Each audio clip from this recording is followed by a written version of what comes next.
This broadcast is inappropriate for all ages right here on hashtag WeAreMovieClub. Salutations, I am Cameron and I am conversation ready. This week, the place where we gather together to talk about good movies is Sword Art Online, Ordinal Scale. And I gotta be honest, there's a lot of biased and polarization and controversy over Sword Art Online. And I think it's just based on the idea that people don't like the premise of it, the idea of being trapped in a video game and being able to lose your life for real, like, because it's antithetical to what video games are all about. Plus, we get to look at how people might behave if they were trapped in a place. But that's all over literature. That's not special. But people waiting, I've had people not watch the original season, I'm going to use the words that everyone else uses, because to me it's the first season, but it's actually season 1, volume 2. There's like a kind of a handsy, rapey scene, where it doesn't happen, but it's like really about to, a couple times actually, and people use that as an excuse not to watch the entire thing. So that's fine. You don't want to watch it. It's fine. Everything's not for everyone. But Sword Art Online, the deep dive technology of it is something I really appreciate. And other things like Overlord and Log Horizon Is It Wrong to Pick Up Girls in a Dungeon? Do something similar, but not near enough for me. And the Hollows. I got to start adding that one. So, give me a second. Woo! Alright, let's jump in. Ordinal Scale starts with a recap of SAO. I think it only recaps the first season, but it very obviously, once you watch the movie, takes place after season 2. That's including all the story arcs, all the volumes, to present day. So they're going to have to do a season 3 for Sword Art Online if they want to continue on with that world. And they're already doing alternate SAO, Gun Gale Online, which probably happens around the same time that Sword Art Online Ordinal Scale happens. But they don't mention each other, which is fine. So this... Okay, so there's a commercial for modern technology. They're talking about VR versus AR, and they're promoting an AR version of the Atmosphere, which is the VR technology that replaced Nerve Gear. The Augmosphere, which is the AR version of the Atmosphere. And Ordinal Scale is the latest and greatest AR game. So essentially, let me try to explain this. I gotta explain two things for any of this movie to make sense. Which I don't want to do, but we'll do it really quick, I promise. VR is virtual reality. We build a virtual world, and you explore that virtual world digitally. Whether it's with a controller, or a machine's reading your mind to move an avatar around inside it. AR, alternate reality, not virtual reality, alternate reality, or altered reality, however, augmented reality, whatever the word is that you want to use, is real life, but they put a skin over it. So essentially, you could be wearing Google Glass, and then when you look around in Google Glass, the sky's a different color. There's a Pokemon running by you, things like that. But you can interact a little bit more. So imagine everybody running around, pretending to swing lightsabers at something in a park that you can't see because you don't have the right technology to see it. That's AR, and that's Ordinal Scale in a nutshell. The other thing that they're using it for is, God, I gotta explain this too, is for concerts and music experiences, because that's what AR is for, is for experiences. So there's a very popular, in real life, mind you, Hatsune Miku, I think that's how you say her name. She's a pop star in Japan that's a hologram. So they took a stab at that and went one step too far with Yuna, who is a digital pop star. Everyone thinks she's a real person, but maybe she's not. that only exists in alternate or augmented reality. So you have to have one of these headsets in order to hear her music or see her in concert, and everybody's into it. So there's that. So one of the other things you can do, because you can see digital people, is you can see Yui in the real world. Before they had worked on a little camera device so that Yui could sit on their shoulder and look around.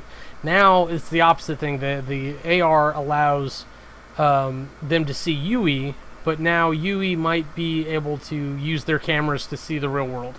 Or at least that she can investigate the digital world that's being laid over the real world. So there's ways, if you will. So at the mall, the little dragon girl Silica is singing for a game, and it's all AR stuff. So you can see other people that are using the AR, and the rankings in this Ordinal Scale game. They start talking about that and how that works, and it's whatever. Honestly, it's only pertinent for like 2 parts of the entire story. It's really a kind of a red herring. But outside, Kirito and Asuna meet Klein's gang, like the Furukazawa samurai or whatever. And they all go into Ordinal Scale together. They fight the Floor 10 boss monster. And again, Ordinal Scale is a new game, so having the original SAO bosses show up is a surprise, and they're not exactly delighted being that they fought them when their lives were on the line, and now it's just a game. Or at least Kirito's not excited. Klein and them jump in. But it's a big old samurai guy. Yuna shows up to actually like cheer them on as a bard, so she actually gives everybody a bonus of sorts, if you will, through her singing. And you only have till the song's over as a special event. It is my impression. And so it's very much like Pokemon Go, where everyone shows up to battle, but instead of you're actually running around and swinging things in real life.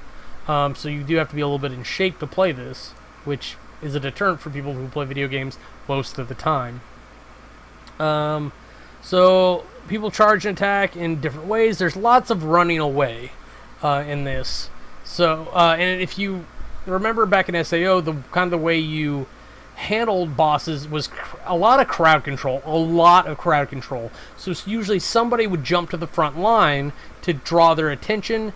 You would parry or block, and then you would switch so that somebody else would jump to the front line to deal damage while they're distracted with you. And then during the switch, usually the monster would shift focus.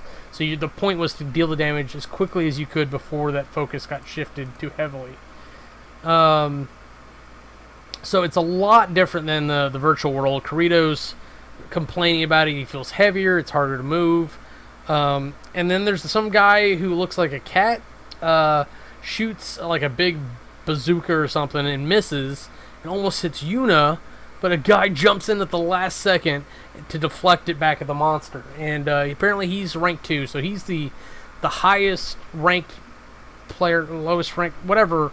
He's the first ranked player, the most first ranked player they've seen. I hate that terminology. But he moves like he's a friggin' gymnast. He's just super good. They end up winning. Asuna gets the final blow, and so she earns a kiss from Yuna. And everyone's jealous. In the subway, some guys hunting items. The rank 2 guy shows up, and it's insinuated that they fight. But he almost seems familiar with the guy, so that's a little creepy. So I think the point of that is to demonstrate that a rank 2 guy is not a hero. He's just another guy who happens to be in the tech. Back in Aincrad, the gang discusses, and like everybody's there. It's so good to see everybody together. They discuss Yuna and the SAO bosses and what they think's happening. Somewhere else, rank 2 EG, I think is how you say it, is talking to Yuna, and he has an SAO player index. So you can already tell that he has something to do with SAO, and in this world, SAO is only the original game where people died. Nothing past that, even including Aincrad, uses the term SAO anymore. So We know that like it has something to do with what happened in the original Kayaba experiment. Back at the house, Lifa, Kirito's sister, chides him for not exercising. I don't know why I enjoy that so much, but he goes to visit Asuna instead. Asuna is probably how you say it. I'm going to say Asuna because I like it better. But somewhere else, Klein invites Blanca. Okay, so I did have a problem with my notes that Asuna looks so much different than she did in SAO or in Alfheim that like I didn't recognize her. I didn't realize that was the same character. So whatever. But Klein ends up inviting her to a raid. She ditches him, and I thought she ended up fighting alongside Kirito. But yeah, so okay, because there's so many things happening all over the place. Like the battle thing will hit, and there'll be like 10 fights across the city. So Klein was at one, and Asuna and Kirito were going to go fight at a different one. So if I remember correctly, Yuna shows up at the Griffin fight, and Kirito and Asuna are there. I could be wrong, but Iji shows up, and he ends up breaking Klein's arm in real life, because honestly, he's doing too good against the orc boss. That, like, he can't get him damaged enough. But it's, he holds him up like by his head for the orc to finish him, which is just really weird. So the whole point is to build this mystery of what's going on. But Asta ends up beating the Griffin on her end. There's like a news on Ordinal Scale thing. It's just there for fan service to go back over previous characters. And there's some proof of timeline because there's the Sleeping Knights that get interviewed, plus the people from Gun Gale, and they make references and everything. Out on the street, Kirito's making plans with Yui. Yui convinces him to train for Ordinal Scale, actually exercise, because everyone's concerned for him. But he sees a ghost who says search. Which the ghost is this little white-haired, red-eyed person. It sounds like I'm describing a monster. But there's only one other character in the show that is like that, and it's Yuna. So immediately, like, you can kind of make a connection, but it's not confirmed. At some fast food joint, Kirito and Asuna talk about Iji, the ranked 2 player, and they discuss that, like, she recognizes him. She recognizes him as Nautilus from the Blood of the Knights of the Blood Oath. That's what it was. Asuna's old guild. Back in Aincrad, Yui's talking about having a pattern pegged for the appearances, and so she thinks she knows where the next boss appearance is going to be with Yuna so that they can go investigate. Kirito bows out of the next event, and they notice Klein's missing finally because he hangs out with them at the cabin apparently. This really pops around a lot because you're dealing with the virtual world, the augmented reality world, and the real world. So there's quite a few layers to bounce back and forth between. Back in the real world, and then they talk online too, which happens a few times throughout the movie. But they're talking about a missing person and going to see the meteor shower together. So it's nice to remember, like, while all this is going on, there's a very normal romance happening between Kirito and Asuna, because they've been together for years at this point. I think they mentioned at one point it's been like 3 years. Back in real life, Kirito meets the ghost, and I went to go get food, so I don't remember what happened next. But at some point, he gets fed up and has Yui track her down. During the AR battle, Kirito finally pieces it together that the ghost looks like Yuna. Iji talks with Asuna, or Asuna, really, Asuna. Pina shows up, so Silica runs to go meet Pina, and then Pina gets angry and morphs into the Floor 91 Dragon Boss. That was such a fun bait and switch. I'm so glad they included that.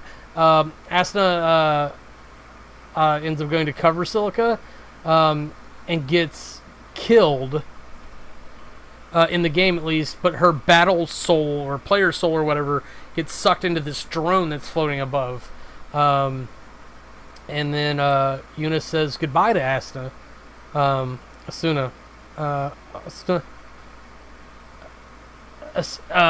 ends up having a bad dream and then summons Kirito to Aincrad to talk about it, and she can't remember any of her time in SAO. So we know that whatever's happening, whatever happened to Klein, whatever happened with EG, and Yuna, who is obviously in league with EG, has to do with the original SAO, and it has to do with memories, but there's no real reason that, like, she has memory loss. Like, if it copied them, great, but, like, the memory loss just doesn't make a lot of sense in this, and we'll get there. I don't know. It's just what it is. Let's see. So, Kirito ends up taking her to the doctor, and the doctor thinks that the SAO memories were scanned and possibly removed, which, it's data. Just copy the data. Okay. And she even has this fun moment. I thought it was hilarious, where she's trying to open the menu in real life, mind you, because there's always that potential that we're in a video game still, especially with deep dive virtual reality. How do you tell when you're not in the game anymore? So just out of instinct, she's panicking and trying to escape, and then collapses. Back in Aincrad, Asuna, Kirito, and Yui bond and talk, but Asuna has a moment where she breaks down crying because she can't remember any of this. She can't remember the time that she spent with this band that she still loves. She knows that Yui is their daughter, sort of, but like she can't remember any of the time. She can't remember finding Yui, which was a big moment in their life, like in the middle of another big moment in their life. Followed by a big moment in their life. Like, it was a really complex week. Just being honest. So, down by the river, EG is celebrating being stronger than Lightning Flash and the Black Swordsman, which is their code names from the game. It's a stupid flashback I'm not going to go into. But it turns out that the reason that there's memory loss involved is that he's absorbing their memories for the skills. Or like it's at least a side effect of what's happening, which is why he feels so powerful. Back at the hospital, Kirito gets to interview Klein, and he confirms this should have happened before the thing at the river, but he confirms that Klein's also having memory loss. Okay, so back online, Kirito goes to expose the danger of fighting the SAO bosses, and no one believes him. They're just like, "Oh, this is the worst rumor yet." Blah, blah, blah. So obviously there's no stopping people, even for their own protection. And honestly, it's kind of like a trail of evidence. If he warns people and then it happens, then they're going to think he's behind it. Even though that doesn't make logical sense, it's how people react. Let's see. So in real life, of course, Kirito has to investigate this. He has to be the one to stop it, because that's his character type. So he's seeking out EG. Sonon shows up out of everyone. She points out that she's not in danger because she's not an SAO survivor. He met her in Gun Gale Online, and they ended up pulling her over to play in Alfheim. And she was a small aside. Like, she's probably my favorite character in the entire series, because she's the sniper, and then she's bitching about the bow not shooting far enough. And it's like, you're already shooting 200 yards. It's like, I'd want 400. But it turns out that multiple battles have started across the city. So Kirito and Sonon are fighting Dire Tusk. He's a big pig guy that's chained to a wall. And he's actually built really interesting. It's so cool how they put so much idea and thought into these characters, that there is a real game buried in this show that they could make, but they've made different games, I think, if I remember right. And that's fine, because it's all good. So Kirito ends up spotting Yuna, and that's where Yui maps out her direction. So they end up dual triangulating her position based off the previous jump she had done, and that's what they figure out they're doing, is that she's just jumping through the AR world to a spot directly, because why would you reroute yourself for something like that? So in this very obviously a college class, professor's talking about the advantage of AR over VR, and then Kirito stands up and kind of accuses AR of danger, and he goes over things, and it's like the professor even acknowledges the dangers of running out into traffic while playing the game, things like that. But the Kirito's basically interrogating the professor, and this comes over to his office, and they're both dicks to each other. But the professor's a super dick. He's actually defends the memory wiping. So immediately we know that he's involved somehow, because why would you support someone being attacked in such a manner? Now, you could cite Asuna's mom saying something similar in... God, what was it? Season 2, Volume 3? Something like that. But the point was that she didn't understand, and that she was the villain at the time. So it's really evidence against the point that he is a villain of sorts. So on the street, Kirito gets info that the professor had a daughter that died, and they think that she might be Yuna. Kirito ends up going to Asuna's. He reads Asuna's diary, and they end up making out, potentially banging, which I think is not there to give us like a romantic moment or gratuitous moment. It's there to show what stage of the relationship they're in, because it's a priming for something that happens later. So back in Aincrad, and I've got some side notes here. EG and Yuna seem to have this deal going on where, at this point to me, it's very obvious that she's a ghost of the machine. She's got to be the professor's dead daughter, and they must be trying to free her into the physical world somehow. And she's helping him in return to keep him motivated. So they're definitely a team trying to make this thing happen. But we'll revisit this, because they really take their time drifting the information. It's not even how I like it. It's overboard how slowly we get the information, because we've got to bounce back and forth between this detective story that's going on, the romance story that's going on, that both involve Kirito, plus the story of like the Ordinal Scale experience, which sometimes involves Kirito. So it's a lot going on, and they really have centered on him more so than anything, because I've always made the argument that in SAO, the main character was not Kirito. He's not the title character, he's not the lead character. The main character in that show is the world. It's a story about this event that happens, and we just happen to follow Kirito's journey through it, because he covers so many key points. And the times where we do focus on just him and not the events, it's with the Cat Guild.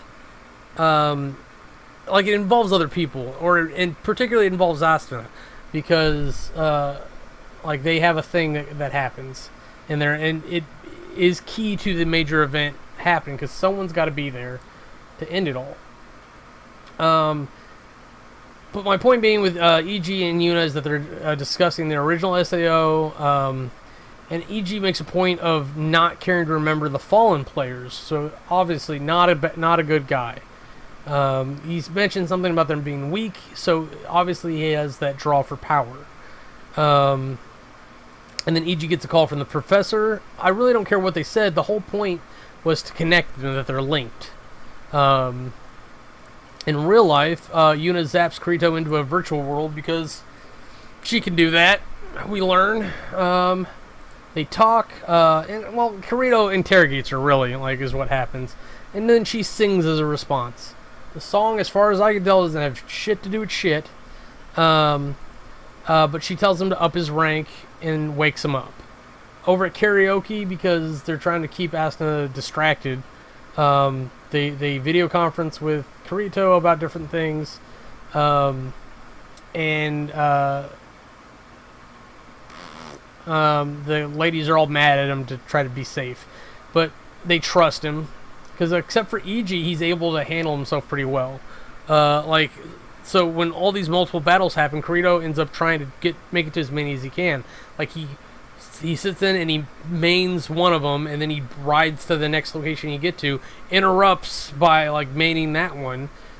And when I say main, it means take him on by himself, soloing, if you will, because that's what he's famous for in SAO, and he knows these characters pretty well that he's fighting. So if they're low enough level, he should be fine, or he can direct the combat at least enough. But it was to the point where like they had side characters complaining about him dealing all the damage. So, But Kirito finally makes it to rank 9, single digits at least, and EG shows up, and he flips Kirito. When I say that, like Kirito charges him, and he does this like maneuver where Kirito actually flips over him, and he disappears. But he ransoms Asuna's memories and tells him to meet at the concert, Yuna's concert, very obviously. And I think most of the rest of the movie takes place at the concert, except for the very end, where they wrap stuff up. So that's where we're at. So the entire gang goes. Everybody they know, the bartender, like everybody's there. Kirito sneaks off to meet EG in the parking lot. He confronts them about EG used to be Nautilus, and they duel, they fight, whatever. Yuna sings. The professor's kind of there, like he's in this like weird room up above the concert, and he's giving all this creepy exposition. No idea who he's talking to at this point. Oh yeah, that's right. It turns out he's talking to Kayaba, but it's not clear at first. That's right. But he admits that he feels bad for letting her play in the original SAO. What a horrible game, etc., etc. But given that he's talking to Kayaba, I don't know if that's really the way you want to go with it. And he's talking to Kayaba's ghost, like the ghost of the machine that's left over. So we know that Kayaba's still in play. He can still show up at points, which is interesting. But it turns out the professor, the whole thing with Yuna, is that the professor used fragments of what was left of his daughter's brain, because the nerve gear was designed to microwave your brain when you died. And it did that, but it doesn't get rid of everything. It just does enough damage for you not to function. So he scanned what was left and stored to the nerve gear, and he took that. And so he had a program that was essentially a broken version of his daughter, kind of, sort of, and he was using those fragments and plugged into a learning engine to build his daughter back. And the way they were doing that is why they were commandeering memories from people to fill in the gaps of what she would do in situations based on what she did. Because I mean, they were in the game for like 2 years or something. It was a long damn time. It really was. But let's see here. Printing the Ordinal Scale is based off. Oh, so yeah, so Kayaba reveals that like he had discarded a ranking system similar to what they're using for Ordinal Scale in SAO, but he wanted a more robust leveling system. So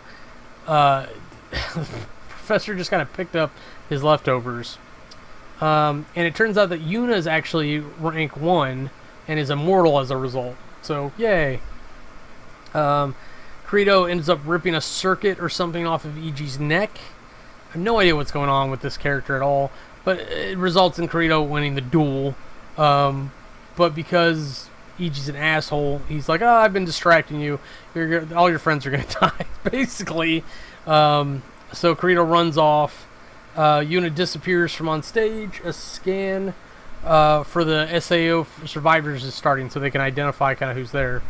And it turns out Kirito's actually working with someone from the outside. I think it's the old cop from one of the previous SAOs. From one of the previous seasons or volumes. Probably Gun Gale Online. I think that's the one I'm thinking of. but he decides he's going to go after the professor. But the scan that's happening could be lethal. And it turns out like it's got to build a little bit. So there's a dramatic pressure build, if you will. But Kirito joins the fray because there's all sorts of bosses from SAO loose all over the concert. And so everybody's like, oh, it's game time, yay! But people are still going down and their memories are being absorbed. And so even if they're not going down, when it hits critical power, that scan's going to happen and it's going to end up frying everyone's brains to get whatever they can get out of the crowd to piece together Yuna. Or, I can't remember her name. Professor's daughter. But even Yuna confronts the professor and says she doesn't want to come back to life. And he yells at her because she's a dick. Because she interrupted his mass murder spree. Kids, am I right? The agents close in. Turns out the professor isn't actually on location, which is a nice touch. That he's visiting a virtual concert virtually, but all his conversations are happening in that. He's like actually in some storeroom somewhere, which I thought was odd. An odd choice that he's surrounded by like packed boxes and stuff. But it has to be somewhere in the vicinity because EG shows up and the professor demands his scan as well. Ends up sicking like the level 91, the floor 91 dragon boss on him. So EG's basically dead. At best, he's gonna have memory loss, right? And he probably won't mind. Yuna shows up to protect Kirito, which I like that she shows up in ghost form and that she uses an immortal object shield, is what it looks like, to actually stop like this Grim Reaper character from attacking them. She tells him to beat the floor 100 boss, which obviously isn't present in all the chaos. And there's a short, wild conversation about how that he's supposed to accomplish that. And the whole point is that the Ogmosphere is actually a modified Atmosphere, so it actually allows virtual connections as well. So you can deep dive with just the Ogmosphere. And that's what they end up doing. And before he goes, Kirito kind of drops a ring to Asuna. The insinuation is that he wants to marry her. And let's be honest, it's just a shitty proposal. I can't believe... It's like, well, in case I die, I wanted to marry you. Just wanted you to know that. Bye. And he doesn't even leave. He goes to sleep, is what it looks like. But because Asuna can't remember all the time in SAO and like how to fight and all these skills that she had, she doesn't feel like she can just follow in there and be credible. But we go to the final boss, and it really looks like something out of Final Fantasy. It's a giant person. It's got like weird, I'm gonna call it hair, and it's got like eyes throughout its hair, and then it summons a tree for a drop to happen on it to heal itself. It's crazy. It has a bunch of shields to start with. They finally break those, and they see like 4 or 5 health bars pop up. And it takes a water heal to make sure that it's ready to go. And it just starts whooping their asses. Now, granted, they actually do a lot of damage for a while there. And I think it manages to get the heal off, which is kind of what demotivates them. But eventually Asuna joins the fight after everybody's like pinned and everything, and she gets like this sucker punch off on the boss, which is nice because it allows everybody to rally, and they all prepare to charge up and start interrupting healing attacks and everything. And then Leafa joins and Yui joins and it's like, Daddy, I brought everyone. And everyone comes in. It's like all the Alfheim characters, all the Gun Gale Online characters show up and start like manning the ramparts of this arena. Sinone, like, and and she upgrades their data as well. So like, Sinone gets like her Hakate rifle again. It's awesome. It's just so cool. Kirito goes back to the Black Swordsman, so he's able to dual wield. Asuna's gear shows up, and it's her original stuff too. It's not the Alfheim get-up that she's got. But like the Alfheim people are casting spells. There's gunfire going off. Everything is happening. It's amazing. Like just watching that one scene is enough to make the movie worth it. But you could just go watch that one scene, I'm sure. So it's just kind of hilarious in how anime it is, because one of the things that's with that I'm sure people don't like about Sword Art is that it's not very anime. It just happens to be anime animated in that style, and it doesn't use a lot of. It uses some of them, but it doesn't use a lot of the typical styles that you see with like emotes and such. And that's one of the fun things about anime, is that how ridiculous it is. Let's see here. Oh yeah, even the dead girl from the Sleepy Nights shows up, and like, granted, it's like a ghost kind of riding alongside of Asuna, but it's still cool that like you see her, and they didn't forget about her, because when we saw the Sleepy Nights, the whole room got sad because we were watching this over on Rabbit/Camurai. Oh man, but they do eventually beat it, and it drops this giant Cloudbuster type sword, and I honestly thought it was going to drop Excalibur, because if we remember, oh, he didn't keep it, that's right. He did beat the Fairy Prince in Alfheim, and oh, that was Alfheim, that's right. And he got a sword for that, for Excalibur. Let's see, so Kayaba's voice comes on. It's like, isn't there something you still need to do? And then Kirito comes out of the final boss battle as rank 1. And it's kind of revealed in like a weird order of events that beating the floor 100 boss resets the game. So when you beat the floor 100 boss, there's code in place to go and reset all the other bosses and clear cache data. So all the other bosses start disappearing, and Yuna has about time for one more song as things are disappearing and the emotive count is going down.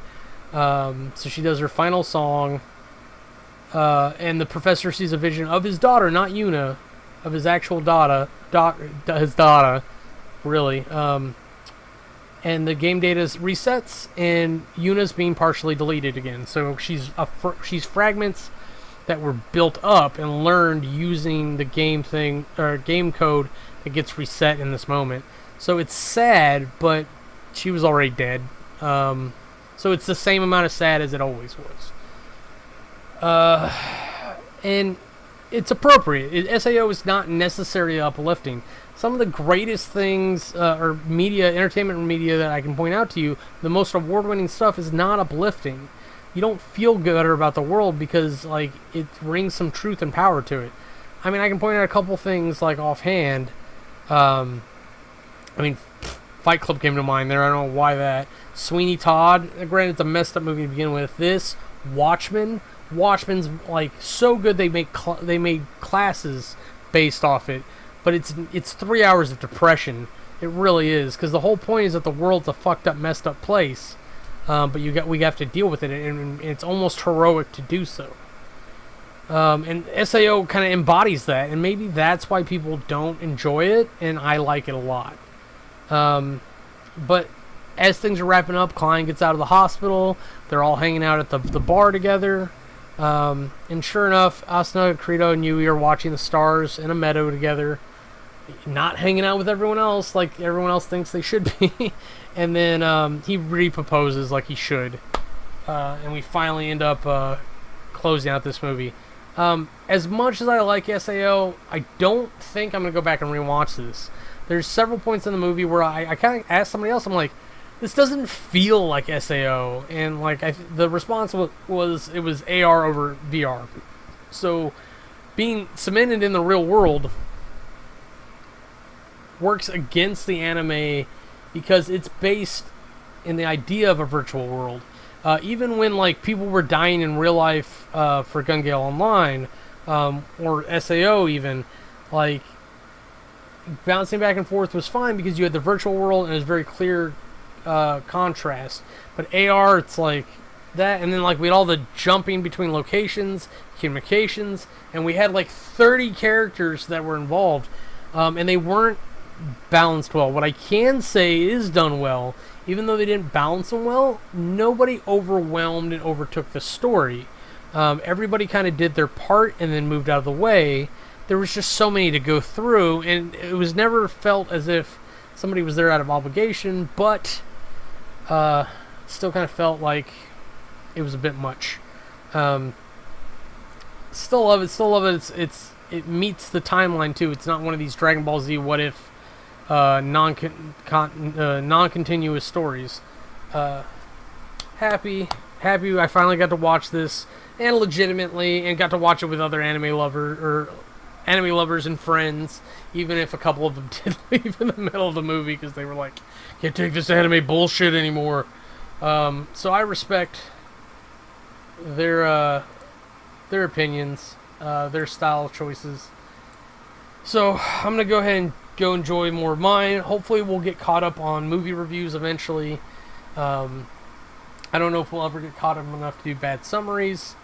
That might be done for now. But we'll see if we can't keep Movie Club going for a little bit longer. To just things going on that have set me behind and are making that less feasible these days. But hopefully, come back and see us next week. We are doing... What are we doing? Wait for the file to load. It's already up on the events and everything. Because I know Mama's coming up for Scary Movie Squad. Punisher Warzone's coming up. And... Oh, Mythical Beasts and Where to Find Them, finally. We're going to be doing more movies I haven't actually seen before on here. And that'll give me an excuse to catch up to more modern movies on We Are Movie Club. I'll continue to abuse Bad Movie Club to catch up or to rewatch old comic book movies for the foreseeable future. And then Scary Movie Squad, we'll do the best we can. I'll say that much.